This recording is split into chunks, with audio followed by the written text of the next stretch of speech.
ஒரு சில பேர் வந்து எனக்கு நெருக்கமா இருக்கிறவங்க, சொந்தங்கள், ஒரு சில பேர் என் மேல உள்ள இருக்கிற வெறுப்புல வந்து என்ன செய்வாங்கன்னா, எப்படி வெறுப்பு வரும் அப்படின்னு சொன்னா, இப்போ நல்ல பழுத்த மரத்தில தான் கல் எறிவாங்க இல்லையா?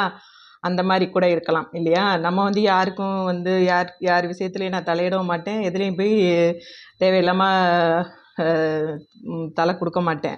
அந்த மாரி டைப் தான். அதுவே ஒரு சில பேருக்கு காண்டா இருக்கும். நம்ம எந்த விஷயத்துலயும் இவ கலந்துக்க மாட்டேங்கிறான்னு சொல்லிட்டு, நம்மள டார்ச்சர் குடுக்குறதா நெனச்சு, என்னைய வந்து கஷ்டப்படுத்துவாங்க ஒரு சில பேரு. அதெல்லாம் நெனச்சுவேன், "ஏய் போங்கடா" அப்படின்னு சொல்லிட்டு அசால்ட்டா எடுத்துட்டு வந்துருவேன். அது இன்னும் அவங்களுக்கு டார்ச்சரா இருக்கும். எனக்கு அதுதான் ரொம்ப பிடிக்கும். நம்மள டார்ச்சர் குடுக்குறவங்க முன்னாடி சிரிச்சு சந்தோஷமா வாழணும். அதுதான் எனக்கு ரொம்ப ஆசை. கடவுள் அதுக்கு எனக்கு ஆசீர்வாதம் பண்ணியிருக்காரு. நான் வந்து ஆசீர்வாதம் வாங்கப்பட்ட ஒரு பெண் அப்படின்னு சொல்லுவேன் நான்.